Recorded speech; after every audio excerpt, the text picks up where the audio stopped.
Sri Sai Satcharitra. Chapter 4. Sai Baba's first advent in Shirdi. Mission of the Saints, Shirdi, a holy tirth. Personality of Sai Baba, dictum of Gulibaba, appearance of Vittal, Kshirsaga's story, Das Ganu's Bath in Prayag, Immaculate Conception of Sai Baba and his first advent in Shirdi, 3 Vadas. In the last chapter, I described the circumstances which led me to write Sai Satcharita. Let me now describe the first advent of Sai Baba in Shirdi. Mission of the Saints. Lord Krishna says in Bhagavad Gita, chapter 4, 7-8, that, whenever there is a decay of dharma, righteousness, and an ascendancy of unrighteousness, I manifest myself, and for the protection of the virtuous, the destruction of the vicious, and for the establishment of righteousness, I manifest myself in age after age. This is the mission of Lord, and the sages and saints, who are his representatives and who appear here at proper times, help in their own way to fulfill that mission.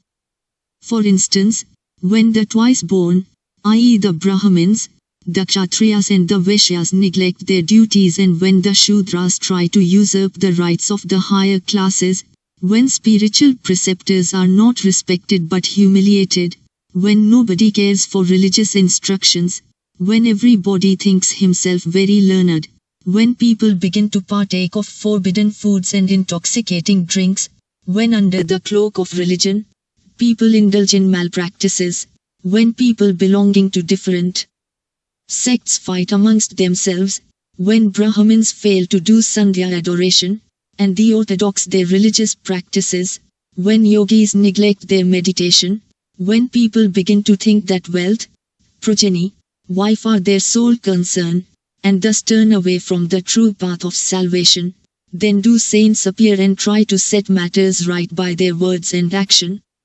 They serve us as beacon lights, and show us the right path, and the right way for us to follow. In this way, many saints, viz. Nivritti, Nyanadev, Muktabai, Namdev, Gora, Gonai, Ekanath, Thukaram, Narahari, Narsibhai, Sajan Kasai, Savata, Ramdas, and various others did appear at various times to show the right path to the people, and so presently came Sri Sai Baba of Shirdi. Shirdi, a holy tirth. The banks of the Godavari river, in the Ahmednagar district, are very fortunate, for they gave birth and refuge to many a saint, prominent amongst them being Nyaneshwar. Shirdi also falls in the Kopargaon taluka of the Ahmednagar district. After crossing the Godavari river at Kopargaon, one gets the way to Shirdi.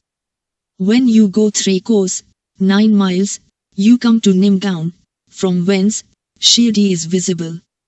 Shirdi is as famous and well known as other holy places like Gangapur, Narsinhvadi, Odumbar on the banks of Krishna river. As the devotee Damaji flourished in and blessed Mangalveda, near Pandharpur, as Samarth Ramdas at Sajangad, as Shri Narsimha Saraswati at Saraswati Vadi, so Senath flourished at Shirdi and blessed it. Personality of Sai Baba. It is on account of Sai Baba that Shirdi grew into importance. Let us see what sort of a personage Sai Baba was. He conquered this samsara, worldly existence, which is very difficult and hard to cross. Peace or mental calm was his ornament, and he was the repository of wisdom. He was the home of Vaishnava devotees, most liberal, like Karna, amongst liberals, the quintessence of all essences. He had no love for perishable things, and was always engrossed in self-realization, which was his sole concern. He felt no pleasure in the things of this world or of the world beyond. His antarang, heart, was as clear as a mirror, and his speech always rained nectar. The rich or poor people were the same to him. He did not know or care for honor or dishonor. He was the Lord of all beings. He spoke freely and mixed with all people, saw the actings and dances of Nautch girls and heard Gajal songs. Still, he swerved not an inch from samadhi, mental equilibrium. The name of Allah was always on his lips. While the world awoke, he slept, and while the world slept, he was vigilant. His abdomen, inside, was as calm as the deep sea. His ashram could not be determined, nor his actions could be definitely determined, and though he Saturday lived in one place, he knew all the transactions of the world. His darbar was imposing. He told daily hundreds of stories, still he swerved not an inch from his vow of silence. He always leaned against the wall in the masjid or walked morning, noon and evening towards Lendi, Nala, and Chavadi, still he at all times abided in the self. Though a siddha, he acted like a sadhaka. He was meek, humble and egoless, and pleased all. Such was Sai Baba, and as the soil of Shirdi was trodden by Sai Baba's feet, it attained extraordinary importance. As Jnaneshwar elevated Alandi, Ekanath did to Patan, so Sai Baba raised Shirdi. Blessed are the grass leaves and stones of Shirdi, for they could easily kiss the holy feet of Sai Baba, and take their dust on their head. Shirdi became to us, devotees, another Pandharpur, Jagannath, Dwarka, Banaras, Kashi, and Rameshwar, Badri Kedar, Nasik, Trimbakeshwar, Ujjain, and Mahakaleshwar or Mahabaleshwar Gokarn. Contact of Sai Baba in Shirdi was like our Ved and Tantra. It quieted our samsara, world consciousness, and rendered self-realization easy. The darshana of Sri Sai was our yoga sadhana, and talk with him removed our sins. Shampooing his legs was our bath in Triveni Prayag, and drinking the holy water of his feet destroyed our desires. To us, his commands were Vedas, and accepting, eating, his udhi, sacred ashes, and prasad was all purifying. He was our Shri Krishna and Shri Rama who gave us solace, and he was our Para Brahma, absolute reality. He was himself beyond the pair of dvandvas, opposite, never dejected nor elated. He was always engrossed in his self as existence, knowledge and bliss. Shirdi was his center, but his field of action extended far and wide, to Punjab, Calcutta, North India, Gujarat, Dhaka, now in Bangladesh, and Konkan. Thus the fame of Sai Baba spread, far and wide, and people from all parts came to take his darshana and be blessed. By mere darshan, minds of people, whether pure or impure, would become at once quiet. They got here the same sort of unparalleled joy that devotees get at Pandharpur by seeing Vittal Rakume. This is not an exaggeration. Consider what a devotee says in this respect. Dictum of Gulibuva. An old devotee by name Gulibuva, aged about 95 years, was a workari of Pandari. He stayed 8 months at Pandharpur and 4 months, Ashada to Kartik, July to November, on the banks of the Ganges. He had an ass with him for carrying his luggage, and a disciple, as his companion. Every year he made his warrior trip to Pandharpur and came to Shirdi to see Sai Baba, whom he loved most. He used to stare at Baba and say, "This is Pandharinath Vittal incarnate, the merciful Lord of the poor and helpless." This Gulibuva was an old devotee of Vithoba, and had made many a trip to Pandari, and he testified that Sai Baba was real Pandharinath. Vittal himself appeared. Sai Baba was very fond of remembering and singing God's name. He always uttered Allah Malik, God is Lord, and in his presence made others sing God's name continuously, day and night, for 7 days. This is called Namsaptaha. Once he asked Das Ganu Maharaj to do the Namsaptaha. He replied that he would do it, provided he was assured that Vittal would appear at the end of the 7th day. Then Baba, placing his hand on his breast, assured him that certainly Vittal would appear, but that the devotee must be earnest and devout. the Dankapuri, Takor, of Takornath, the Pandari of Vittal, the Dwarka of Ranchhod, Krishna, is here, Shirdi. One need not go far out to see Dwarka. Will Vittal come here from some outside place? He is here. Only when the devotee is bursting with love and devotion, Vittal will manifest himself here, Shirdi. After the Saptaha was over, Vittal did manifest himself in the following manner. Kakasaheb Dikshit was, as usual, sitting in meditation after the bath, and he saw Vittal in a vision. When he went at noon for Baba's darshana, Baba asked him point blank, "Did Vittal Patil come? Did you see him? He is a very truant fellow, catch him firmly, otherwise, he will escape, if you be a little inattentive." This happened in the morning, and at noon there was another Vittal darshana. One hawker from outside came there for selling 25 or 30 pictures of Vithoba. This picture exactly tallied with the figure that appeared in Kakasaheb's vision. On seeing this and remembering Baba's words, Kakasaheb Dikshit was much surprised and delighted. He bought one picture of Vithoba and placed it in his shrine for worship. Bhagwan Rao Kshirsaga's story. How fond was Baba for Vittal worship was illustrated in Bhagwan Rao Kshirsaga's story. The father of Bhagwan Rao was a devotee of Vithoba, and used to make worries, annual trips, to Pandharpur. He also had an image of Vithoba at home, which he worshipped. After his death, the son stopped everything, the worry, the worship and Shraddha ceremony etc. When Bhagwan Rao came to Shirdi, Baba, on remembering his father, at once said, "His father was my friend, so I dragged him, the son, here. He never offered Naivedya, offering of food, and so he starved Vittal and me. So I brought him here. I shall remonstrate him now and set him to worship." Das Ganu's bath in Prayag. The Hindus think that a bath in the holy Tirth of Prayag, where the Ganga and Yamuna meet, is very meritorious, and thousands of pilgrims go there, at periodical times, to have the sacred bath there. Once, Das Ganu thought that he should go to Prayag for a bath, and came to Baba to get his permission for doing so. Baba replied to him, "It is not necessary to go so long.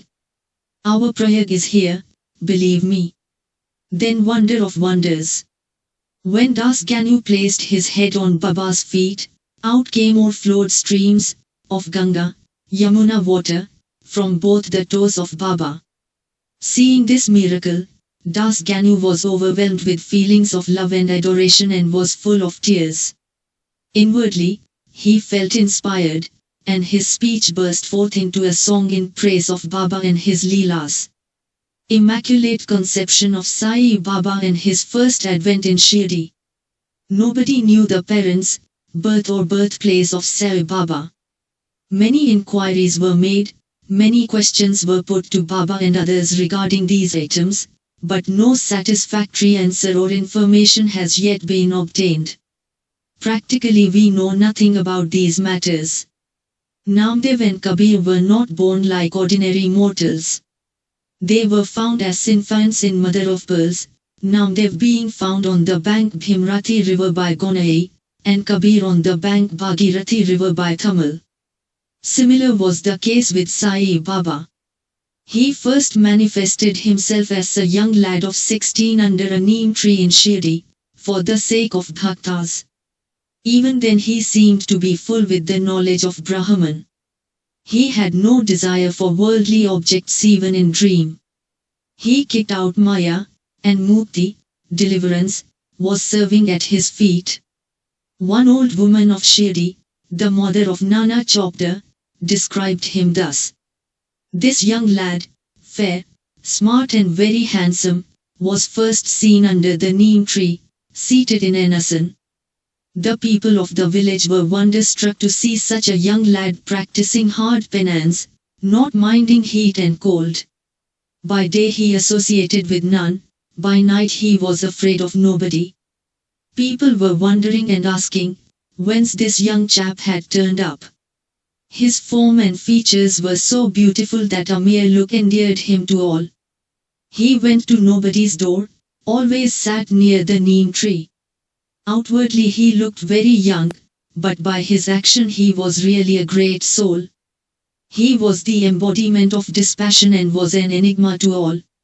One day it so happened that God Khandoba possessed the body of some devotee and people began to ask him, Deva, God, you please inquire what blessed father's son is this lad and whence did he come. God Khandoba asked them to bring a pickaxe and dig in a particular place. When it was dug, bricks were found underneath a flat stone. When the stone was removed, a corridor led to a cellar where cow-mouth-shaped structures, wooden boards, necklaces were seen. Khandoba said, this lad practiced penance here for 12 years. Then the people began to question the lad about this. He put them off the scent by telling them that it was his guru's place, his holy vatan, and requested them to guard it well. The people then closed the corridor as before. As Sashvata and Odamba trees are held sacred, Baba regarded this neem tree equally sacred and loved it most. Mahalasapati and other Shirdi devotees regard this site as the resting place, Samadhisthana, of Baba's Guru and prostrate before it. 3 Vadas. 1. The site with the neem tree and surrounding space was bought by Mr. Hari Vinayak Sate, and on this site a big building styled Sate's Vada was erected. This Vada was the sole resting place for pilgrims, who flocked there.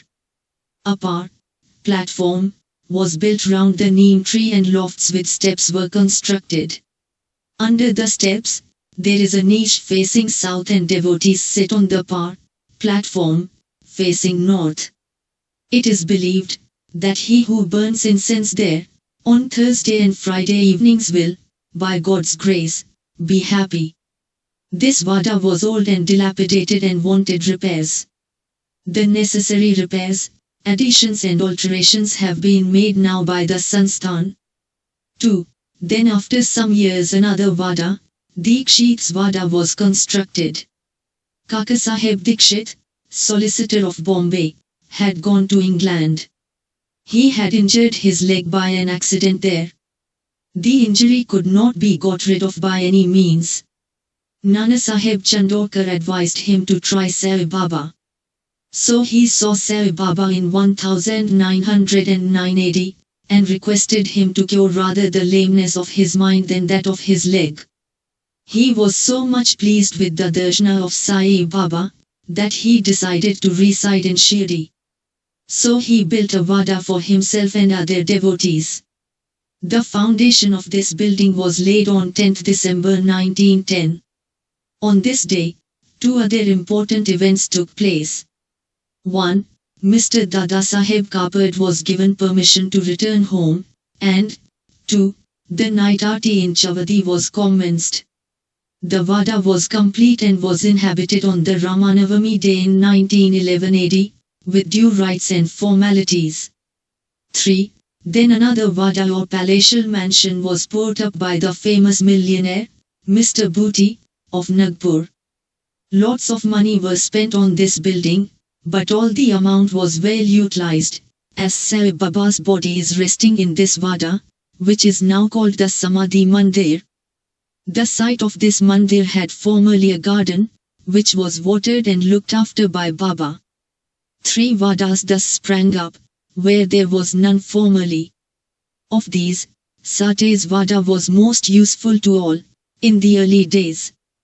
The story of the garden, attended to by Sai Baba with the help of Vaman Tatya, the temporary absence of Sai Baba from Shirdi, and his coming again to Shirdi with the marriage party of Chand Patil, the company of Devidas, Jankidas and Gangajir, Baba's wrestling match with Mohdin Thamboli, residence in Masjid, love of Mr. Dengale and other devotees, and other incidents will be described in the next chapter.